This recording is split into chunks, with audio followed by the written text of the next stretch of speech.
Comme je vous ai dit, je suis gestionnaire des ressources humaines et en même temps, je suis transporteur. J'ai des véhicules, des camions que je gère.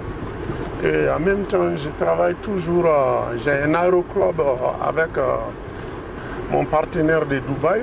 Nous avons un aéroclub à Sananko, dans la zone de Sanankoroba. Donc, je compte transformer cet aéroclub en école de pilotage. Donc, nous pouvons former des gens déjà sur les ULM, les paramoteurs et autres. Donc, voilà, en gros, et en même temps, ensuite, en tant que bon malien, je suis un vrai cultivateur. J'ai des terrains que je cultive, je ne veux pas acheter de la nourriture dans le marché. Donc chaque Malien peut avoir un terrain où il peut cultiver un peu de choses pour subvenir. Actuellement, bon, je cultive le maïs, beaucoup de maïs, à peu près plus de 5 hectares de maïs. Parce que c'est grâce à ces activités touristiques qu'on est arrivé à la réalisation de l'aéroclub. Encore une fois de plus, une autre idée que j'ai mis dans la tête de nos partenaires, parce que quand on va dans les autres pays, nous voyons les après-midi, les gens, c'est du sport en un premier temps. Quelqu'un qui s'élève, qui veut aller apprendre à voler, qui veut aller apprendre à faire du paramoteur, c'est un grand sport qui est très difficile, mais bon, avec la connaissance, c'est très bon et c'est très plaisant. Dans les autres pays, actuellement, nous avons des clubs comme ça où les gens qui aiment voler, tu sais, chacun fait son rêve d'enfant. Certains, quand ils sont petits, ils rêvent de voler.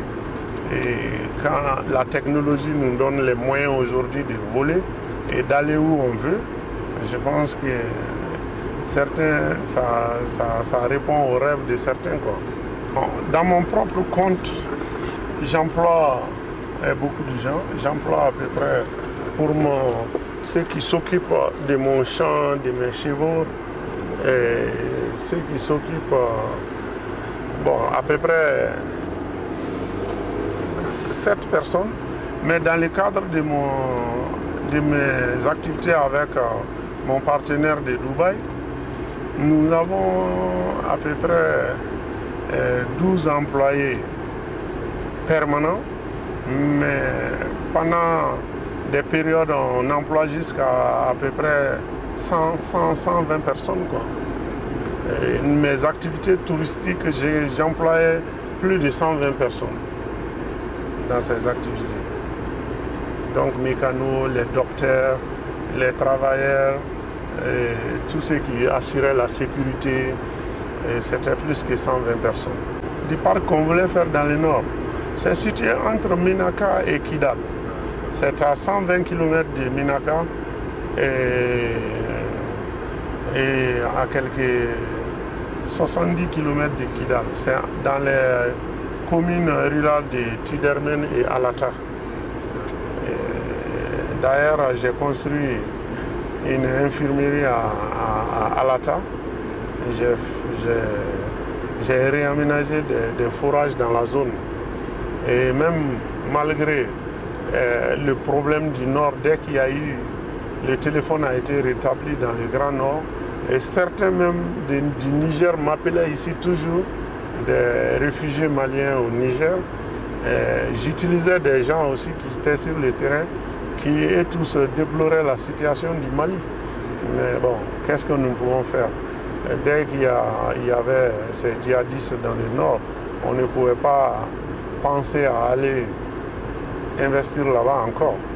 Sinon, c'était des traditions. Chaque année, on partait dans ces zones pour 3 semaines et ça se faisait dans le mois de décembre. Et ils avaient tellement pris l'habitude quand on venait, c'était un changement dans leur quotidien. Et ceux qui travaillaient pour nous arrivaient à régler certains problèmes qui les tenaient à cœur pendant toute l'année. Bon, maintenant tout ça c'est terminé, jusqu'à nouvel ordre.